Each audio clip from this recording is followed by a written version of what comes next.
Un autre péché de la langue, la médisance. Qu'est-ce que la médisance? La médisance, c'est dire une vraie chose sur quelqu'un, mais une mauvaise chose qu'il a faite, afin de le détruire. C'est ça la médisance. Quelqu'un s'enivre, et toi, tu vas le dire partout. C'est la médisance. Ce n'est pas que tu as inventé. Le médisant n'invente pas. Il dit la vérité. Et souvent, le médisant continue à médire parce qu'il dit, j'ai pas menti. Est-ce que j'ai menti? Est-ce que j'ai menti? Mais tu t'étais enivré. Est-ce que j'ai menti? Ce n'est pas parce que tu n'as pas menti que tu dis bien. Tu pouvais cacher cela. Alléluia. Le médisant, c'est celui qui répand une mauvaise nouvelle, mais qui est vraie.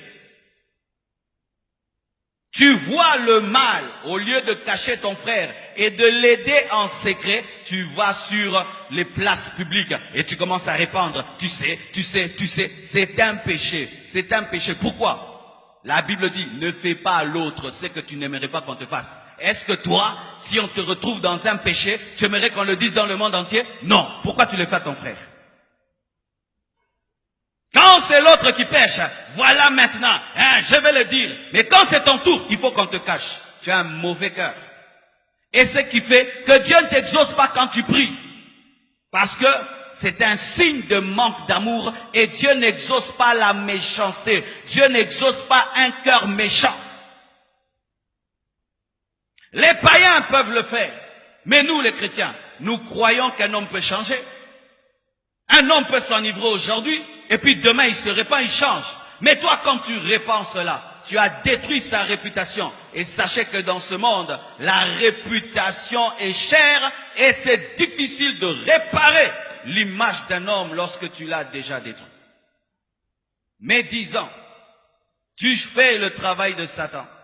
Tu fais le travail de Satan. Vous qui aimez bien connaître des mauvaises choses sur les autres, afin de prendre des téléphones et de les répandre. Faites attention.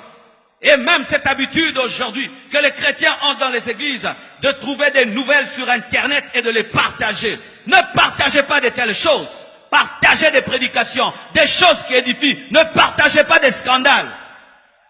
Tu tombes sur un scandale, ne m'envoie pas. Ne m'envoie pas. Ne m'envoie pas ni sur WhatsApp, ni sur quoi que ce soit. Je n'en ai pas besoin. Ça va m'édifier en quoi? Des gens qui ne partagent jamais des bonnes choses. Mais si seulement il entend qu'un frère de l'église a fait cela, là il va partager à tout le monde. Tu as un esprit du diable. C'est un manque d'amour. Et si on te faisait cela? Si on te faisait cela? Aucun de nous ici ne peut dire qu'il est parfait. Chacun de nous des fois branche dans un domaine quelconque. C'est pourquoi tu demandes pardon à Dieu avant de dormir. Alors si Dieu lui faisait la médisance? Tu pêches toute la journée et puis tu confesses ton péché et le prophète ne le voit pas. Dieu n'est pas médisant. Sinon Dieu allait commencer à révéler même les confessions au prophète. Mais le prophète ne peut pas voir un péché confessé parce que Dieu l'a effacé.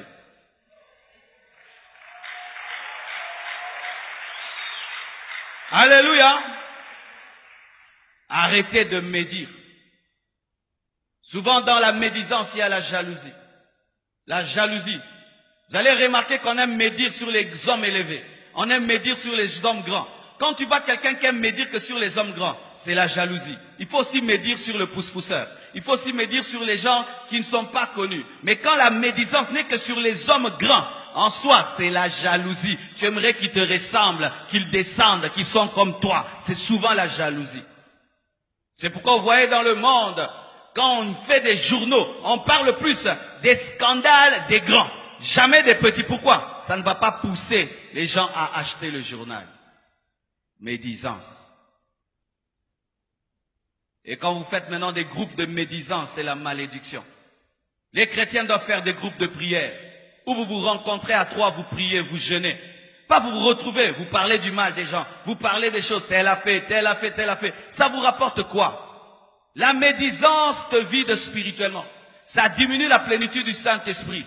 Je te dis, teste cela. Tu es rempli du Saint-Esprit après des moments de prière et puis tu médites. Tu vas sentir que la dose a diminué. Vrai ou faux? Vous savez pourquoi la dose diminue?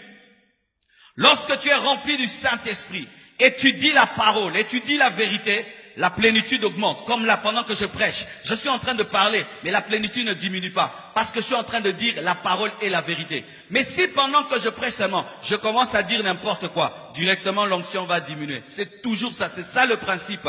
Et dans ta vie, quand tu es à la maison et tu ne fais que parler du mal des gens, toutes ces onctions que tu reçois dans la prière sont perdues pour rien.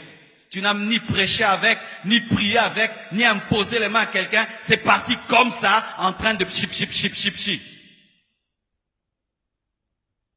Tu passes 3 heures du temps à genoux, affamé, pour que Dieu te oigne, et puis tu prends cette onction, tu la répands par terre. Tu n'es pas intelligent. Gardez vos langues. Lorsque tu vois le mal, garde ça pour toi. Fais-en un sujet de prière, un sujet d'intercession. Tu vas remarquer dans ta vie, ce sera difficile de médire sur la vie de quelqu'un qui est dans ta liste de prières.